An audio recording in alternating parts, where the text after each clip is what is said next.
మోసం చేసిండు. ఇప్పుడు కరీంనగర్ జిల్లాలో 2వ విడత పంచాయతీ ఎన్నికల ప్రచారం ఊపందుకుంది. పంచాయతీ ఎన్నికల్లో బీజేపీ అధిక స్థానాల్లో గెలుస్తోందని ఆ పార్టీ నాయకులు ఆశాభావం వ్యక్తం చేస్తున్నారు. తమ పార్టీ అభ్యర్థుల గెలుపు కోసం ఇంటింటి ప్రచారం నిర్వహిస్తున్న తిమ్మాపూర్ బీజేపీ నాయకులతో మా ప్రతినిధి Rishikesh face to face. Panchayati ఎన్నికల కోలాహలం కొనసాగుతుంది. ఒకవైపు తొలి విడత పోలింగ్ కొనసాగుతుంది, మరోవైపు రెండో విడతకు సంబంధించిన అభ్యర్థులు తమ ఓట్లను అభ్యర్థించడానికి పూర్తి స్థాయిలో ప్రచారం నిర్వహిస్తున్నారు.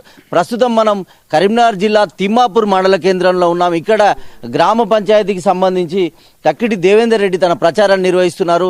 మేనిఫెస్టో కూడా రూపొందించినట్టుగా ఉంది.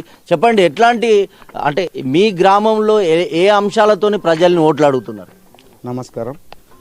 ప్రజలకు నేను ప్రజల దగ్గరకు అందరి దగ్గరికి పోయి ప్రతి ఒక్క ఓటర్ను గడప గడపకు నేను సందర్శించినాను. వాళ్ళ యొక్క బాధలు వాళ్ళ యొక్క ఆవేదన చెప్తే మనసు చెలించింది. అరే నేను చాలా మంచి పని చేసిన సర్పంచ్ అభ్యర్థి పోటీలో ఉండి పేదవారి యొక్క గుణాలు, వాళ్ళ యొక్క బాధలు, వాళ్ళ కష్టాలు పలానా ఉన్నాయని బాగా తెలుసుకున్నాను. ఇది నా యొక్క మంచి యొక్క అనుభవం అనిపించింది.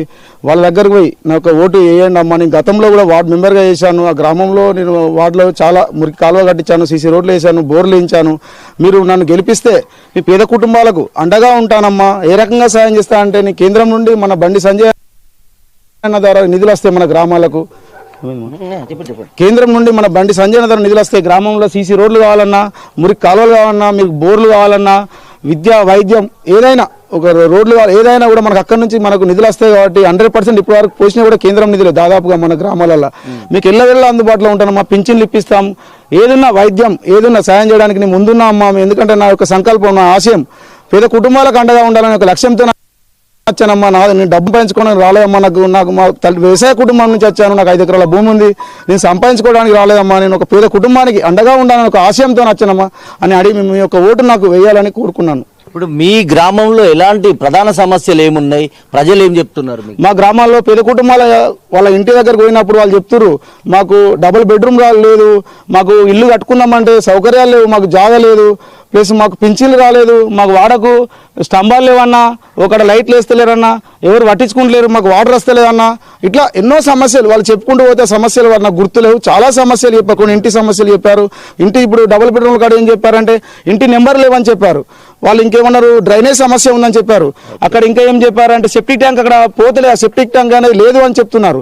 ఎన్నో ఇప్పుడు కొన్ని ఇళ్లలో ఇంటి నెంబర్ లేవని చెప్పారు. ఎన్నో ఒక మురికి కాలువలు లేవని చెప్పారు. చాలా సమస్యలు అని చెప్తుంటే చాలా సమస్యలు ఉన్నాయి అంటారు. మీరు ఒక మేనిఫెస్టో పెట్టుకున్నారు కదా, ఏంటి మేనిఫెస్టో అనేది నేను గెలిచిన తర్వాత ఈ మేనిఫెస్టోలో 100% కృషి చేస్తానని చెప్తున్నాను. ఇందులో మేనిఫెస్టోలో ఇందులో ఉన్నది ఇప్పుడు 14 ఉన్నాయి.